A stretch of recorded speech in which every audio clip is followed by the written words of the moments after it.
The amygdala is your threat and anxiety center. The prefrontal cortex is the brake that says, hold on, figure this out first.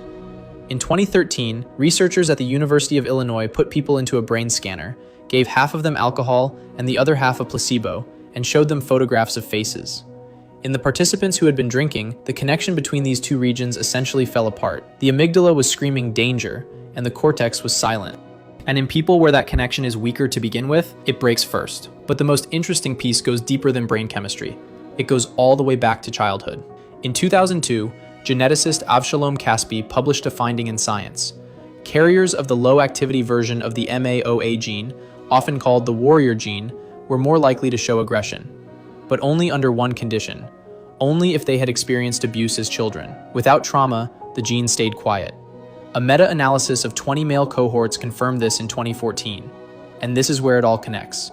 If you grew up in a house where you had to constantly scan the adults' moods to avoid getting hit, your brain wrote a background program. The world is dangerous. Stay alert. You learned to push anger down because expressing it wasn't safe. But that anger didn't disappear. It stayed in your amygdala as a constant background signal. And when alcohol narrows your attention down to a single point, that old buried alertness is exactly what the flashlight lands on. The person who grew up feeling safe, whose default setting is the world is mostly friendly, sees something different under alcohol. Warmth, closeness, the urge to tell a friend something you'd feel too awkward to say sober. Remember the Mary Poppins group from the study, the ones who barely lose any warmth when they drink? Their flashlight is pointed at the good stuff by default. They're not kinder than everyone else, they just have a different picture in the center of the frame. But even if you had a peaceful childhood, solid mental health, and plenty of serotonin, there's still one more mechanism that can flip everything in a single night. Remember, alcohol boosts GABA and suppresses glutamate. Your brain senses this and tries to compensate. It dials down GABA receptor sensitivity and ramps up the glutamate system. As long as there's still alcohol in your blood, the compensation stays hidden.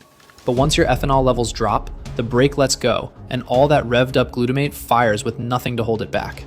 In mice, researchers showed this directly. The moment alcohol levels fell, glutamate in the prefrontal cortex spiked, and that's exactly when aggression shot up. In people with alcohol dependence, brain scans show a similar pattern, elevated glutamate in the anterior cingulate cortex during withdrawal. For a regular person at a party, that level of hard data doesn't exist yet, but the mechanism explains something a lot of us have seen firsthand. The same person who was the life of the party at 11 p.m. turns into an unbearable jerk by 2 a.m. The chemistry just shifted. And now we get to the most unexpected part. In the 1970s, psychologist Alan Marlatt ran a series of experiments with a brilliant design. One group got alcohol and was told it was alcohol. Another got alcohol and was told it was tonic water. A third got tonic water and was told it was alcohol. And the fourth got tonic water and was told the truth.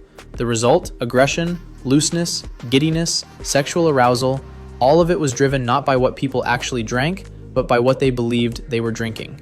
People who thought there was alcohol in their glass acted drunk, even when they were sipping plain tonic. Anthropologists add another layer on top of that.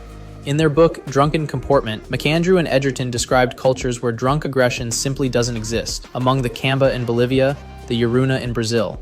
In those societies, alcohol doesn't make anyone violent because the cultural script doesn't call for it. People learn to be drunk the way their society says drunk people behave. And one final blow to the idea of the real you coming out. In 2017, researchers at the University of Missouri brought 156 people into the lab, gave half of them vodka to a blood alcohol level of 0.09, and had everyone do group activities on camera. Trained observers rated the footage afterward. The participants themselves were convinced they had completely changed under alcohol. Different personality, different reactions, a different person. The observers detected a shift in exactly one trait out of 5. The drunk participants were a little more outgoing. That was it.